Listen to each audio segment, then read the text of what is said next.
नमस्कार एंड जय हिंद दोस्तों। देखिए आज ये वीडियो बन रहा है उसके ऊपर जो कैंडिडेट जो है अभी भी एनटीपीसी और रेलवे में जो है कुछ पॉइंट से रह गए हैं और ये वेट कर रहे हैं डीवी के लिए और मेडिकल के लिए वेट कर रहे हैं।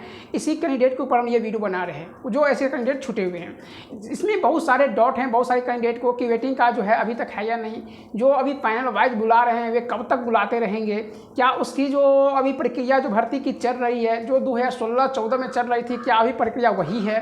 तो इस सारे बहुत सारे डाउट है, ठीक है। उसमें जैसे अभी देख रहे हैं कि एसएससी में जो होती है अगर भर्तियाँ एक बार हो गई तो दोबारा जो सीट बच जाता है उस पर फिर से नहीं बुलाया जाता है, बल्कि इस सीट को जो है नेक्स्ट जो निकलती है वैकेंसी इसमें ऐड कर दिया जाता है। तो क्या ये सारे बात एनटीपीसी रेलवे में और ग्रुप डी में भी होती है, उसी के ऊपर ये वीडियो आज हम बना रहे हैं। अगर आप वीडियो पर नए हैं, चैनल पर नए हैं तो चैनल को सब्सक्राइब कर दीजिए, अपने दोस्तों को भी जो है शेयर कर दीजिए ताकि जितने भी सारे कैंडिडेट हैं उनके क्या है जो भी क्वारीज रहेंगे यहाँ से सोल्व हो जाएंगे। चलिए बात करते हैं। देखिए मान के चलिए पहले क्या था, वेटिंग का प्रावधान था। जैसे ग्रुप डी में एनटीपीसी में वेटिंग को लेकर जो प्रावधान था, ये वेटिंग का प्रावधान इस बार जो है क्या कर दिया गया, रेलवे में ख़त्म कर दिया गया। ऐसे ग्रुप डी में ये तो 2018 में ही 2018 में ही ख़त्म कर दिया गया था, लेकिन एनटीपीसी में इस बार वो क्या कर दिया गया है, ख़त्म कर दिया गया। अब वेटिंग में होता क्या है, अभी जो भर्तियाँ चल रही है किस बेस पर चल रही है। अब पहले वेटिंग पर चल रही थी, अभी चल रही है मेरिट डन के आधार पर। तो ये वेटिंग और मेरिट डन में अंतर क्या है उसके बारे में जानते हैं।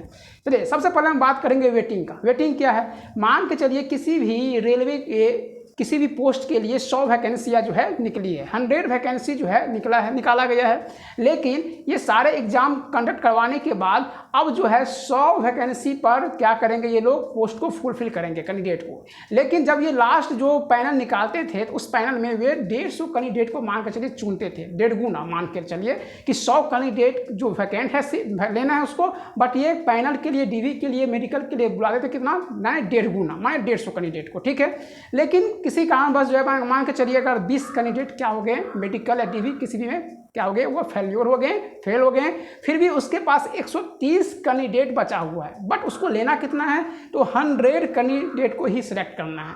तो वह क्या किए, 100 कैंडिडेट को ये ऊपर से क्या कर लिए, सिलेक्ट कर लिए। जो नीचे से जो 30 कैंडिडेट है वह उसके पास अभी भी रिमेनिंग वेटिंग में है। अब देखिए होता क्या है, अब 100 कैंडिडेट को जो उन्होंने सेलेक्ट किया उनको पोस्ट दे दिया, लेकिन किसी कारण बस उसमें से कुछ ऐसे कैंडिडेट निकल गए जो उस जॉब को प्रेफर नहीं किए, उन्होंने जॉब को स्किप कर दिया, क्विट कर दिया और कहीं जगह और दूसरी जगह अच्छे पोस्ट पर क्या हो गए, सिलेक्ट हो गए। मान के चलिए जैसे कैंडिडेट 10 हैं या 20 हैं जो भी है, ठीक है। अब ये कैंडिडेट जॉब को प्रेफर नहीं किए, कहीं और ज्वाइन कर लिए हैं, तो ये 10 सीट जो अभी भी क्या है, खाली है। तो उस 10 कैंडिडेट को जो 30 कैंडिडेट यहाँ पर अभी भी जो वेट कर रहे हैं तो उसमें से उसको क्या करते थे, सिलेक्ट करते थे। तो वही था वेटिंग, उसी को करते थे वेटिंग, ठीक है। लेकिन इस बार जो है ये वेटिंग का जो प्रावधान है, प्रोविजनल है, वो क्या कर दिया गया, खत्म कर दिया गया है। और इस बार जो है मेरिट डन के आधार पर क्या कर रहा है, सिलेक्शन हो रहा है बच्चे का। अब देखिए मेरिट डन क्या होता है, जैसे मान के चलिए अभी जो कैंडिडेट है कुछ ऐसे कैंडिडेट हैं जो 0.3 से 0.2 से 0.6 से 0.5 से बच गए हैं, है ना, कट ऑफ में वो नहीं आ पाए, जिस कारण से उसे मेडिकल डिग्री के लिए नहीं बुलाया गया। तो अब क्या होता है, जैसे अभी 100 मान के चलिए भर्तियाँ हैं, तो उसमें से जब वो बच्चे को बुलाते हैं तो अप्रॉक्सीमेट 100 को ही मेडिकल डिग्री के लिए बुलाएंगे। यहाँ तक कि अभी जो प्रावधान चल रही है उसमें से 10 या 15 या 20 कम ही कैंडिडेट को बुलाया जा रहा है, उसका डिविकल मेडिकल करवाया जा रहा है। अगर डीवी मेडिकल में ये क्वालिफाई कर रहे हैं तो जो पोस्ट के लिए प्रेफर करते हैं उसको पोस्ट दे दिया जा रहा है, ठीक है। मान के चलिए 80 पोस्ट का वो दे दिया गया, अभी 20 बचा हुआ है, तो 20 को भी वो फुलफिल कर लिया। लेकिन अब होता क्या है, मान के चलिए कि उसका 100 सीट उन्होंने फुलफिल कर लिया।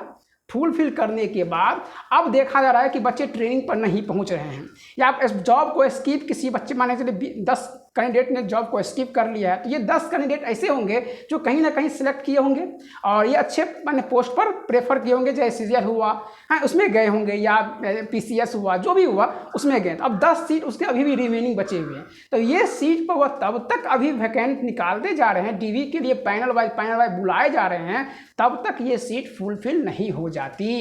क्योंकि इस सीट को उसे नेक्स्ट जो अब कोई वैकेंसी है उसमें उसको ऐड नहीं करना है, उस वैकेंसी से पहले उसमें ही सारा इस वैकेंसी को क्या करना है, निदान करना है। तो बात यही है, तो मेरिट बेस्ड यही होता है और वेटिंग यही होता है। समझ गए दोनों में अंतर। तो इस बार जो है अभी तक जो जितने भी रेलवे जोन है उस रेलवे जोनल में क्या हो रहा है, तो मेरिट डन के आधार पर बच्चे को बुलाया जा रहा है। तो जो भी कैंडिडेट अगर पॉइंट 3 से पॉइंट 2 से छूटे हुए हैं तो अपने अपने जो आरआरबी की वेबसाइट है उस पर जाकर विजिट करते रहें।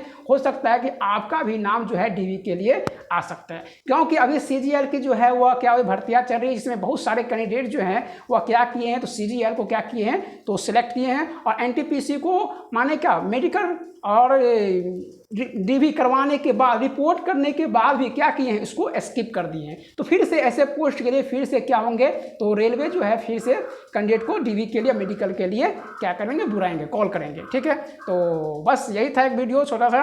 तो अगर आपको वीडियो अच्छा लगा है, अगर आपको जानकारी की पूरा जानकारी मिली है सही तो आप वीडियो को सब्सक्राइब कर लीजिए और अपने दोस्तों भी इस वीडियो को शेयर कीजिए। ये अभी तक का यही सिनेरियो है। अब आगे सिनेरियो क्या होती है, गवर्नमेंट क्या इस पर डिसीजन लेती है, हम ये नहीं बता सकते हैं, बट ये अभी तक का सिनेरियो यही चल रहा है हर आरआरबी जोन में। चलिए आपको मिलते हैं फिर नेक्स्ट वीडियो में, तब तक के लिए जय हिंद, धन्यवाद।